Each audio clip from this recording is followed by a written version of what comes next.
स्वागत है आपका हमारे चैनल पर जहां हम इतिहास को जीवंत बनाते हैं। आज हम शुरू कर रहे हैं क्लास 12 हिस्ट्री के चैप्टर 1 ब्रिक्स, बीड्स और बोन्स यानी हड़प्पा सभ्यता की रोमांचक यात्रा। इस चैप्टर में हम खोजेंगे प्राचीन भारत की इस शानदार सभ्यता के रहस्य, उनके शहर, व्यापार और संस्कृति को। तैयार हो जाइए कि ये सफर आपको इतिहास के पन्नों में ले जाएगा। तो शुरू करते हैं।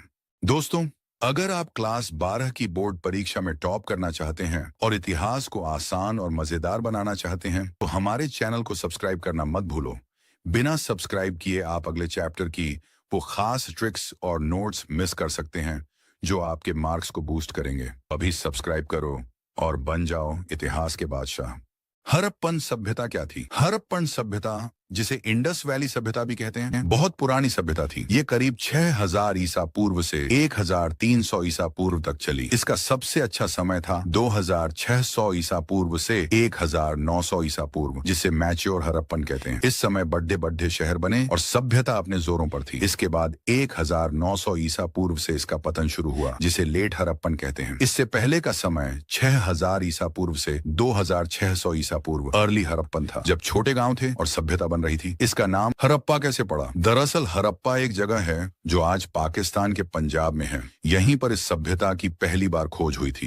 ये सभ्यता आज के अफगानिस्तान, पाकिस्तान के बलूचिस्तान, सिंध, पंजाब और भारत के जम्मू कश्मीर, पंजाब, हरियाणा, राजस्थान, यूपी, गुजरात, महाराष्ट्र तक फैली थी। इसकी सबसे खास चीज थी सील्स, जो स्टीटाइट पत्थर के बने होते थे। इन पर जानवरों की तस्वीरें और एक स्क्रिप्ट होती थी जो आज तक समझी नहीं गई। हमें इस सभ्यता के बारे में उनके छोड़े हुए सामान से पता चलता है, जैसे घर, बर्तन, गहने, औजार और सील्स। ये सब आर्कियोलॉजिकल सबूत हैं। कुछ चीजें अभी भी अनजान हैं और शायद हमेशा रहेंगी। कैसे पता चला इस सभ्यता का? हड़प्पन सभ्यता के शहर धीरे धीरे खत्म हो गए और लोग उन्हें भूल गए। बहुत साल बाद जब लोग वहां रहने लगे तो बार, मिट्टी खोदने या खेती करते वक्त पुरानी चीजें मिलती थी, लेकिन कोई समझ नहीं पाता था कि ये क्या है। 19वीं सदी में एलेक्जेंडर कनिंघम, जो आर्कियोलॉजिकल सर्वे ऑफ इंडिया के पहले डायरेक्टर थे, ने हड़प्पा में काम किया। उन्हें एक सील मिली, लेकिन वो समझ नहीं पाए कि ये कितनी पुरानी है। कनिंघम का ध्यान गंगा घाटी के बाद के शहरों पर था, तो उन्होंने हड़प्पा को इतना अहम नहीं समझा। बाद में 20वीं सदी में दयाराम साहनी ने 1921 में हड़प्पा की खुदाई शुरू की। रखालदास बनर्जी ने 1922 में मोहनजोदड़ो में सील्स ढूंढी।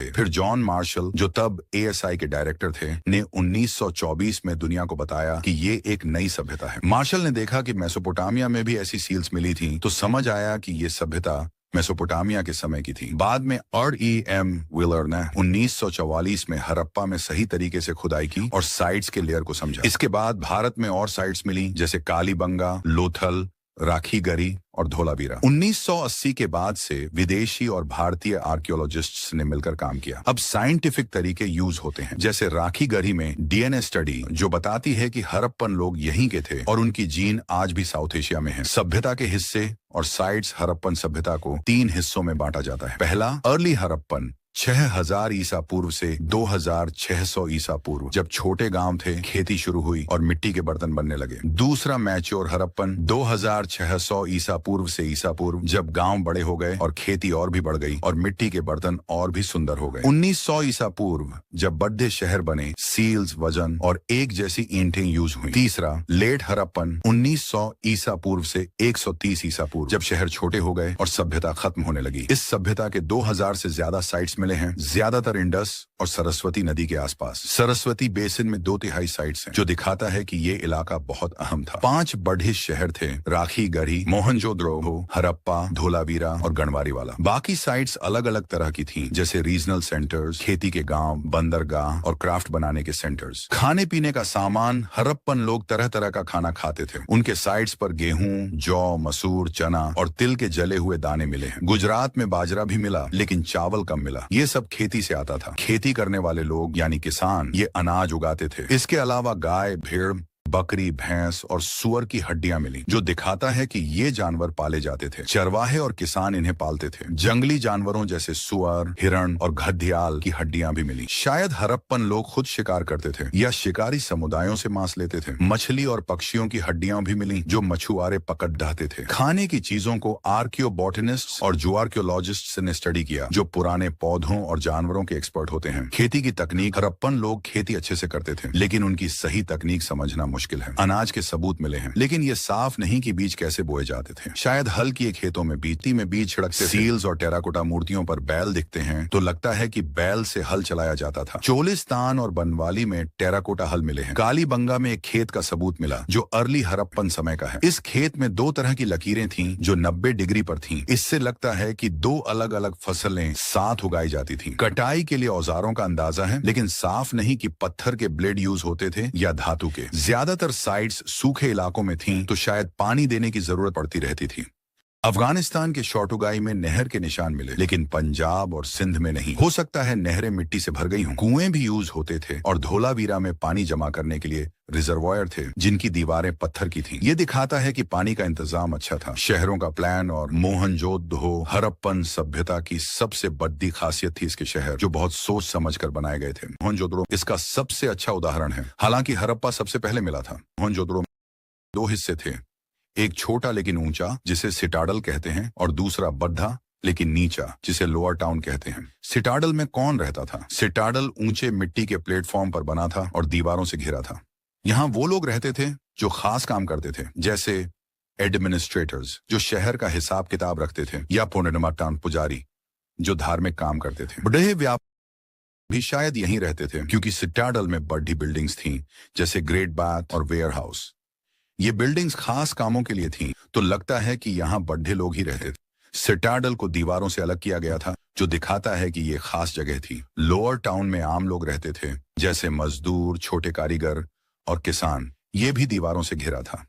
यहाँ सारी बिल्डिंग्स मिट्टी के प्लेटफॉर्म पर बनी थीं। इन प्लेटफॉर्म्स को बनाने में लाखों दिन का काम लगा होगा, यानी बहुत सारे मजदूरों की जरूरत थी। इससे लगता है कि शहर पहले प्लान किया गया फिर बनाया गया। सारी ईंटें चाहे कच्ची हों या पक्की एक ही साइज की थीं। लंबाई चौड़ाई का 4 गुना और चौड़ाई ऊंचाई का 2 गुना। ये साइज हर साइड पर एक जैसा था जो दिखाता है कि सभ्यता में एक रूपता थी। Drainage system.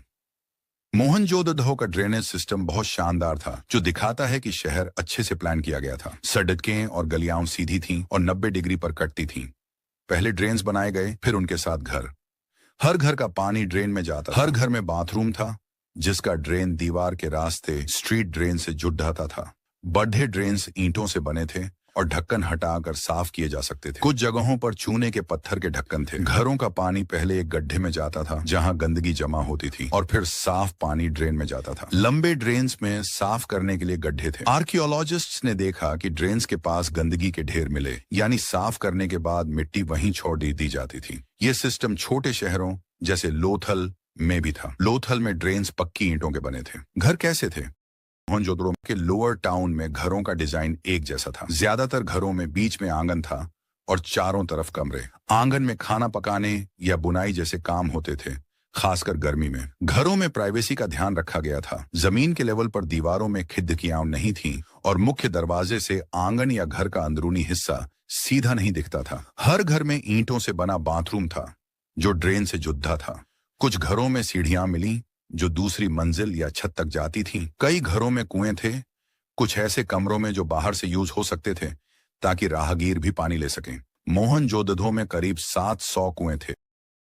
सिटाडल की खास बिल्डिंग्स। सिटाडल में कुछ खास बिल्डिंग्स थीं जो शायद पब्लिक कामों के लिए थीं। ग्रेट बाथ एक बड़ा टैंक था जो आंगन में था और चारों तरफ गलियारा था। इसमें उत्तर और दक्षिण में सीढ़ियां थीं और ये जिप्सम मोर्टार से वाटरप्रूफ था। पास में एक बड़ा कुआं था और पानी निकालने के लिए ड्रेन। इसके 3 तरफ कमरे थे। आर्कियोलॉजिस्ट्स को लगता है कि यह धार्मिक स्नान के लिए था क्योंकि यह सिटाडल में था और बहुत खास बनाया गया था। पास में एक और बिल्डिंग थी जिसमें 8 बाथरूम थे, 4 एक गलियारे के दोनों तरफ। हर बाथरूम का ड्रेन गलियारे के ड्रेन से जुड़ता था। वेयर हाउस भी था जिसका निचला हिस्सा ईंटों का था और ऊपरी हिस्सा शायद लकड़ी का जो अब सरडीडीएच गया। ये बिल्डिंग्स दिखाती हैं कि सिटाडल में खास और बड़े काम होते थे। सामाजिक और आर्थिक अंतरण। हड़प्पन समाज में लोग अलग अलग तरह के थे और आर्कियोलॉजिस्ट्स ने इसे समझने के लिए 2 तरीके यूज किए। पहला था दफन मान का तरीका। हड़प्पन लोग मरे हुए को गड्ढों में दफनाते थे। कुछ गड्ढे साधारण थे, कुछ में ईंटें लगी थीं। आर्कियोलॉजिस्ट्स को लगता है कि ये अंतर शायद सामाजिक फर्क दिखाता हो, लेकिन पक्का नहीं। कुछ कब्रों में बर्तन, गहने या तांबे के दर्पण मिले जो शायद मरने के बाद की जिंदगी के लिए रखे जाते थे। हड़प्पा में एक कब्र में 3 शेल रिंग्स, जैस्पर बीड और ढेर सारे छोटे मोती मिले जो एक मर्द की खोपड़ी के पास थे। मर्द और औरत दोनों की कब्रों में गहने थे, लेकिन बढ़ी और कीमती चीजें दफनाने का रिवाज नहीं था, जो दिखाता है कि हड़प्पन लोग मरने वालों के साथ बहुत कुछ नहीं रखते थे। दूसरा तरीका था सामान को देखना। आर्कियोलॉजिस्ट सामान को दो तरह से बांटते हैं, रोजमर्रा का और कीमती। रोजमर्रा का सामान जैसे बर्तन, सिलबट्टा, सुई और स्क्रबर्स मिट्टी या पत्थर के होते थे और हर जगह मिलते थे। कीमती सामान वो थे जो दुर्लभ थे, बाहर से आते थे या बनाने में मेहनत लगती थी, जैसे फाइंस, रेत, रंग और गोंद को मिलाकर पकाकर बनाया गया के छोटे बर्तन जो शायद परफ्यूम के लिए थे। ये मोहनजोदड़ो में मिले, लेकिन कालीबंगा जैसे छोटे साइट्स में नहीं। सोना भी बहुत कम था और सारा सोने का सामान होर्ड्स जमा किए गए ढेर में मिला। कुछ सामान समझना मुश्किल है, जैसे फाइंस के चरखे, ये रोजमर्रा के थे या कीमती। कीमती सामान बड़े शहरों में ज्यादा मिलता था, जो दिखाता है कि वहां अमीर लोग ज्यादा थे। क्राफ्ट्स का काम, हड़प्पन लोग तरह तरह की चीजें बनाते थे। चान्होदड़ो एक छोटा सा साइट था जो सिर्फ क्राफ्ट्स के लिए था। वहां मोती, शेल की चीजें, धातु का सामान, सील्स और वजन बनते थे। मोती बनाने में ढेर सारी चीजें यूज होती थीं। कार्नेलियन, लाल पत्थर, जैस्पर, क्रिस्टल, क्वार्ट्ज, स्टीएटाइट, तांबा, कांस्य, सोना, शेल, फाइंस और टेराकोटा। मोती कई शेप के होते थे, गोल, बेलनाकार, डिस्क, बैरल।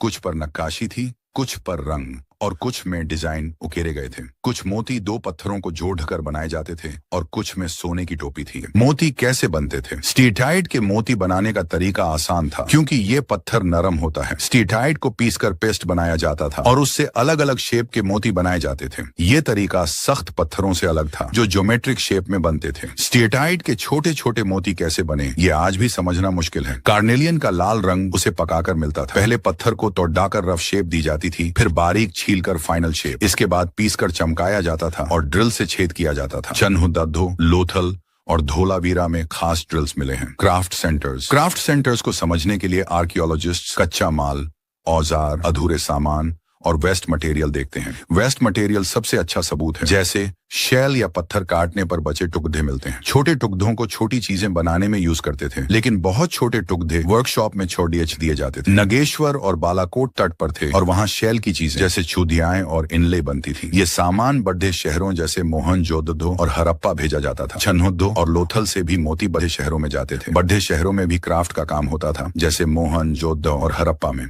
कच्चा माल कैसे मिलता था? क्राफ्ट्स के लिए ढेर सारा कच्चा माल चाहिए था। कुछ चीजें जैसे मिट्टी आसानी से मिल जाती थी, लेकिन पत्थर, लकड़ी और धातु बाहर से लानी पड़ती थी। हड़प्पन लोग ब्लॉक कार्ट से सामान ले जाते थे, जैसा टेराकोटा मॉडल्स से पता चलता है। इंडस और उसकी सहायक नदियों से नाव के रास्ते भी सामान जाता था। तट के रास्ते भी यूज होते थे। कुछ साइट्स खास जगह बनाई गई थी जहां कच्चा माल मिलता था, जैसे नगेश्वर और बालाकोट में शेल था। शॉटुगाई अफगानिस्तान में था, जहां लैपिस लजुली नीला पत्थर मिलता था। लोथल में कार्नेलियन भरूच से, स्टीएटाइट दक्षिण राजस्थान और उत्तर गुजरात से, और धातु राजस्थान से मिलता था। हड़प्पन लोग कच्छ और राजस्थान के खेतद्दी इलाके में भी गए, जहां तांबा मिलता था। खेतद्दी में गणेश्वर जोधपुरा कल्चर था, जिसके अपने बर्तन थे और वहां ढेर सारा तांबा मिला। शायद वहां के लोग हड़प्पन को तांबा देते थे। दक्षिण भारत से सोना भी लाया जाता था। इन इलाकों में हड़प्पन स्टीएटाइट मोती मिले हैं, जो दिखाता है कि वहां उनके लोग गए थे। बाहर के मुल्कों से संपर्क हड़प्पन लोग दूर के मुल्कों से भी सामान लाते थे। ओमान से तांबा आता था। ओमान के तांबे और हड़प्पन सामान में निकल के निशान मिले, जो दिखाता है कि दोनों एक ही जगह से आए।